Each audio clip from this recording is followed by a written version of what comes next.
Ladies and gentlemen, my name is Bríd and I'm a GP, and I'm one of those rare individuals that work on the ground. Now, and if the rest of you are floating anywhere above the ground, I'd like you to join me for this talk. These are some of the people I work with in Ballymun, doctors and nurses. And we as a group are passionate about general practice, and we've been very lucky to be part of some reform to date, in that we work in a well-functioning primary care team. There was a lot of questions about that earlier today, and I will cover some of those in this talk. We also work from a purpose-built premises. The views I express in this talk are my own, but they also reflect the views of my colleagues here and our primary care team. I've been connected with general practice all my life, in that I was born the daughter of a dispensary doctor. This house was built in Connemara over 50 years ago, and the children of doctors then answered doors and phones and telephones. At that stage, you can see there was no electricity, therefore no telephone. That came later. The house to the right is currently the same house and lived in by the current GP, Dr. Casey. The house, the dispensary house, was rented at a low sum from the county council. At that stage, as now, there was a two-tier system, but it was a little different. The private patients sat in the front room, and they waited in the hallway, and the people with the card waited across the road in the dispensary. In the 1970s, 1972, I think, a new contract for GPs no longer permitted that public and private patients be treated differently. And this is historically the reason why GPs treat public and private patients in the same manner, sitting in the same waiting rooms with the same waiting times. I welcome Minister Riley's decision to have free access at the point for all patients, and I recognise what Catherine has said about the complexity of that. And today we've had quite a number of discussions on how difficult it will be to introduce a universal free care. In my situation, 99% of my patients have a medical card. So I know what it's like to work in the equivalent of a free care system for my patients, and I find it extremely freeing, and I find that I can do much better care than I could were people having to pay me. O'Dowd and Kelly, in a study in 2006, found that 86% of doctors work from a purpose-built or adapted clinic. On the left here is a surgery built about some years ago, as you can see, and this is the new health centre on the same location. General practice is often run as a business, and that has some challenges, in that the doctor has to pay, or whoever owns the building has to pay for staff, nurses, computers, everything that goes into that business. That is a challenge. It is, however, one of the reasons probably that there are no waiting times to see a GP. It will pose a challenge when we begin to look after chronic disease in a more systemised way in the community. This is another surgery. You can see the trees behind. They're the same trees, but the fabric of the premises has changed. The fabric of a lot of general practice has changed. I noticed one of our earlier speakers, Professor Lyeth, commented on the note-keeping of doctors, and it was a negative comment. However, 90% of GPs are now computerised. 40% of GPs teach either undergraduate or postgraduate students. Can you see that slide? Yes, it's a river. It isn't that clear here. I think that probably everybody in this room has had some contact with the GP, but I don't think that people really know what it's like to be in our world. And for me, being a GP is very much like being in a river. I'm upstream and I'm downstream of my patients, and I'm also upstream and downstream of their lives, which is like a river. I meet people at every stage of their lives, and I meet them with every single condition that you can imagine in their lives. It's a very privileged place to be. Our relationship with the hospitals is complex. We refer people to outpatients, and sometimes they go around and round in a pool there and we never see them again, or they come back rarely.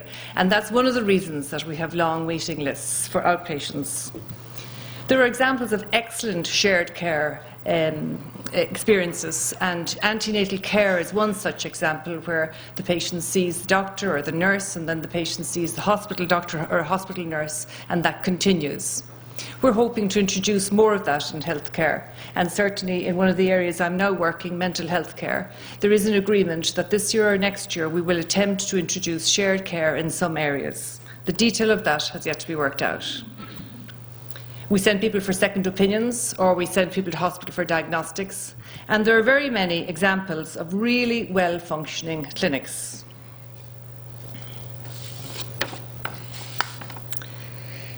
I want now to tell you a little bit about the clinical care programmes. You've heard them mentioned, and maybe some of you know a lot about them. I think there's quite a lot of non-clarity out there about the clinical care programmes. They were put in place originally by Professor Drum in the last government, and their aim was to improve access to services and to improve them at the lowest complexity of care and to achieve cost efficiencies. One of the aims of the clinical care programmes was to move some of the work being done in hospitals out of the hospitals and into general practice. Hospitals are a very expensive place to look after people, and general practitioners are expert in looking after chronic disease, but not perhaps in a systematised way. The challenge is to do that in a systematised way. The initial aim of the clinical care programmes was to have what was called the Big Five. That was the main 5 large sort of diseases or chronic diseases that there are. And then that became more.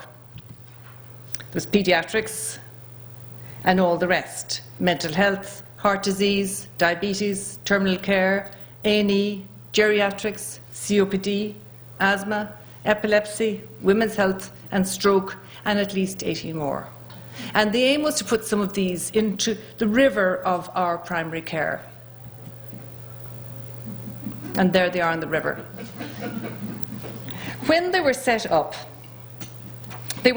initially so that a consultant was a GP, was a consultant lead on each of the programmes. And he or she was advised by a number of people who were mainly from the hospital sector. This has obviously influenced how the approach the programmes have taken to service delivery and service development. In more recent times, general practitioners have been appointed as leads in some of the programmes, 14 in total. I'm the lead in the mental health programme.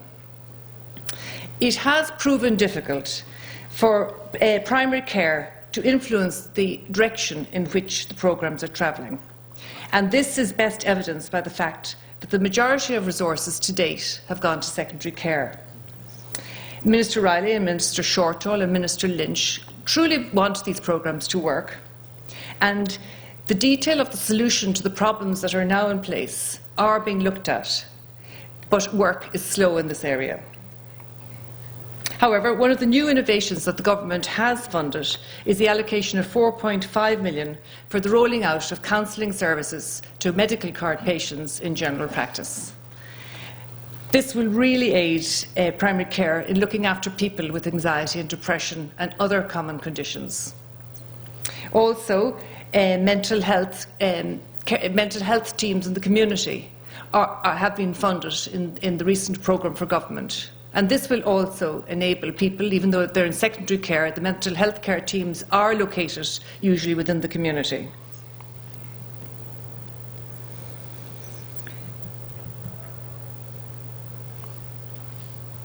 That's our counselling service. Primary care teams. A lot has been said about primary care teams, and traditionally we always, as GPs, worked closely with the public health nurse. And in more recent years, primary care teams were developed.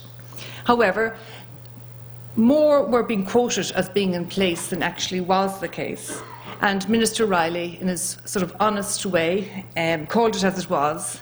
And following a meeting with Minister Shortall, she commissioned the Irish College of General Practitioners to carry out a study, and Margaret O'Riordan of the ICGP did an excellent study on what was in place in primary care teams. And the story was exactly what we would have thought it was, that there were very few well-functioning primary care teams in place.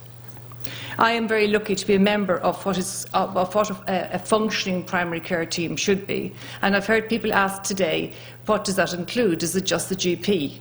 A functioning primary care team its functioning when it really improves the health care of the people whom it looks after.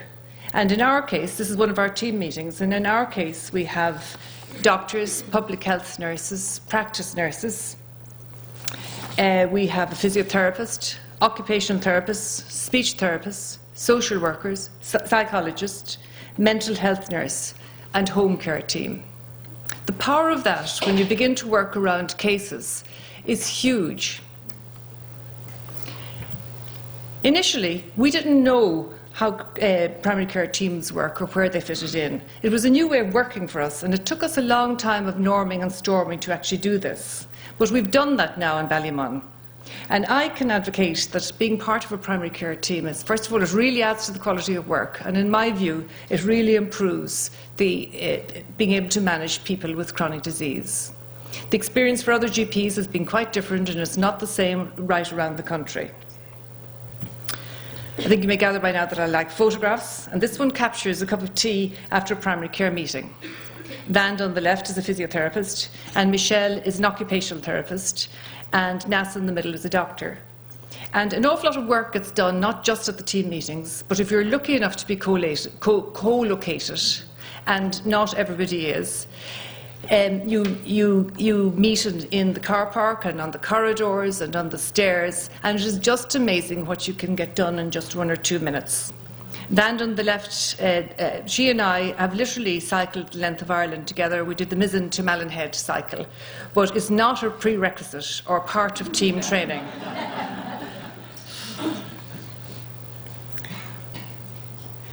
This government, I think, probably is committed to primary care teams and has allocated 20 million to try and populate them. So, we've heard a lot about architecture today. Who should be the main architects for change in primary care? I certainly think the primary care teams, GPs, practice nurses and the whole primary care team should be, probably together with health economists, and in consultation with secondary care. If this is done, it will cost, and we've heard a lot about that today. It should, however, I think, be budget neutral, or it might even make a savings. I think this government probably has the will to ease, and change is difficult. I don't know if any of you know, or maybe some of you know, Professor Kelly. Now, if Fergus can walk in water, change is possible. Thank you.